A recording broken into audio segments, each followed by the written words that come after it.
नमस्कार, मैं देवव्रत से नित्या ऑनलाइन कोचिंग में आप सभी का स्वागत करता हूं। आज से मैं यहां पर इतिहास विषय को कवर करने वाला हूं। तो आप लोग नोट करने के लिए तैयार हैं ना? तो आज मैं आप सभी को बताने वाला हूं भारतीय इतिहास के अंतर्गत प्राचीन भारत के बारे में। प्राचीन भारत में मुख्य बिंदु हैं हड़प्पा सभ्यता। तो हड़प्पा सभ्यता से संबंधित महत्वपूर्ण बातें आप सभी को मैं नोट कराऊंगा। उसके बाद जो वैदिक सभ्यता है उसके बारे में आप सभी को नोट कराऊंगा। तो चलिए शुरू करते हैं हड़प्पा सभ्यता के बारे में। हड़प्पा सभ्यता या सिंधु घाटी सभ्यता को इस नाम से इसलिए जाना जाता है क्योंकि इसके प्रथम अवशेष हड़प्पा नामक स्थान से प्राप्त हुए थे तथा इसके आरंभिक स्थलों में से अधिकांश सिंधु नदी के किनारे अवस्थित थे। सिंधु घाटी सभ्यता का विस्तार अवधि 2500 से 1750 ईसा पूर्व थी। सर्वप्रथम 1921 में राय बहादुर दयाराम साहनी ने हड़प्पा नामक स्थान पर इसके अवशेष खोजे थे। इस सभ्यता का विस्तार पंजाब, सिंध, बलूचिस्तान, गुजरात, राजस्थान, जम्मू और पश्चिमी उत्तर प्रदेश तक था। उत्तर में मांदा, दक्षिण में नर्मदा का मुहाना, पश्चिम में मकरान समुद्र तट, उत्तर पूर्व में मेरठ और पूर्व में आलमगीरपुर तक इस सभ्यता की सीमा थी। तो इस सभ्यता की सीमा एक बार फिर से बता दूं। उत्तर में मांदा तक थी, दक्षिण में नर्मदा का मुहाना, पश्चिम में मकरान समुद्र तट और उत्तर पूर्व में मेरठ तक था और पूर्व में आलमगीरपुर तक इस सभ्यता की सीमा थी। सिंधु सभ्यता की महत्वपूर्ण विशेषता इसकी नगर योजना थे। नगरों में सड़कें व मकान विधिवत बनाए गए थे। मकान पक्की ईंटों के बने होते थे तथा सड़कें सीधी होती थी। मोहनजोदड़ो में एक विशाल स्नानागार मिला है जो 11.88 मीटर लंबा, 7.01 मीटर चौड़ा एवं 2.43 मीटर गहरा था। इस स्नानागार का प्रयोग अनुष्ठानिक स्नान के लिए होता था। सैंधव निवासियों के जीवन का मुख्य उद्यम कृषि कर्म था। नगरों में अनाज के भंडारण के लिए अन्नागार बने होते थे। इस सभ्यता में कृषि के साथ साथ पशुपालन का भी विकास हुआ था। कृषि तथा पशुपालन के साथ साथ उद्योग एवं व्यापार भी अर्थव्यवस्था के प्रमुख आधार थे। वस्त्र निर्माण इस काल का प्रमुख उद्योग था। पूरे विश्व में सबसे पहले यहीं के निवासियों ने कपास की खेती शुरू की थी। इस सभ्यता के लोगों की जो मुहरें हैं एवं वस्तुएं हैं वो पश्चिम एशिया तथा मिस्र में मिली हुई हैं, जो इस बात का संकेत देती हैं कि उन देशों के साथ इनका व्यापारिक संबंध था। सैंधव निवासियों का सामाजिक जीवन सुखी तथा सुविधापूर्ण था। वह सामाजिक व्यवस्था का मुख्य आधार परिवार था।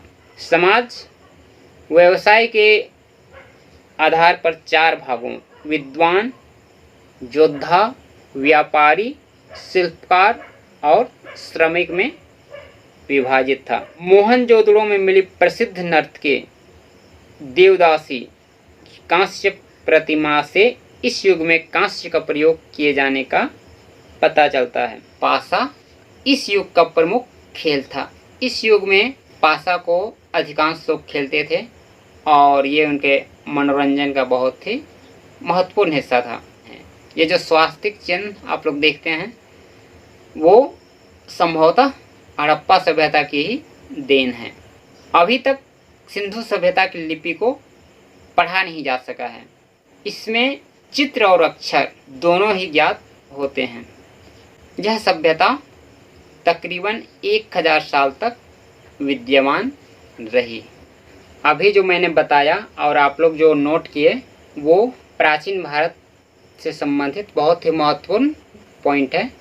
अच्छे से नोट कर लेना क्योंकि हर एग्जाम में यहाँ से आता ही है। तो हम लोग आगे बढ़ते हैं। और आप लोग नोट कीजिए। वैदिक सभ्यता हेडिंग दे दीजिए और को लिखते जाइए।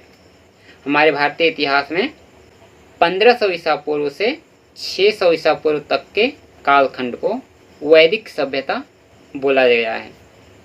वैदिक सभ्यता का विकास ग्रामीण अर्थव्यवस्था के आधार पर हुआ। वैदिक कालीन रचनाएं ऋग्वेद, यजुर्वेद, सामवेद, अथर्ववेद, ये चारों वेद जो हैं वो वैदिक सभ्यता काल में ही हो गए थे। ईरान की धार्मिक पुस्तक जैन अविस्ता में इस बात के संकेत मिले हैं कि आर्य ईरान के रास्ते भारत में आए थे। वैदिक सभ्यता को दो स्पष्ट कालखंडों में विभाजित किया जाता है। 1500 ईसा पूर्व से 1000 ईसा पूर्व तक के कालखंड को ऋग्वैदिक काल बोला गया है और 1000 ईसा पूर्व से 600 ईसा पूर्व तक के कालखंड को उत्तर वैदिक काल के नाम से जाना जाता है। आरंभ में आर्यों के कुटुंब, कुल या परिवार रक्त संबंधों पर आधारित थे, जिनका प्रधान कुलप या कुलपति कहलाता था। वह परिवार का मुखिया होता था। अनेक परिवारों को मिलाकर विश बनता था, जिसका प्रधान को विशपति बुलाया जाता था। कुटुंब सबसे छोटी प्रशासनिक इकाई थे। अनेक विशों का समूह जन या कबीला कहलाता था, जिसका प्रधान राजा या गोप होता था। जनपद, राष्ट्र या राज्य की अवधारणा भी वैदिक काल के उत्तरार्ध में स्थापित हुए। शासन का प्रधान राजन हुआ करता था। राज्याभिषेक के अवसर पर ग्रामीणी, रथकार तथा कर्मादि आदि उपस्थित रहते थे। इन्हें रत्निन कहा गया है। इनमें ग्रामीणी गांव का मुखिया होता था। समाज का आधार परिवार होता था। परिवार पितृसत्तात्मक होता था। पितृसत्तात्मक तत्व की प्रधानता होते हुए भी परिवार में स्त्रियों को यथोचित आदर एवं सत्कार दिया जाता था। आर्य लोगों का विवाह दास तथा दासियों के साथ निषिद्ध था। मतलब आर्य लोग दास तथा दासियों के साथ विवाह नहीं करते थे।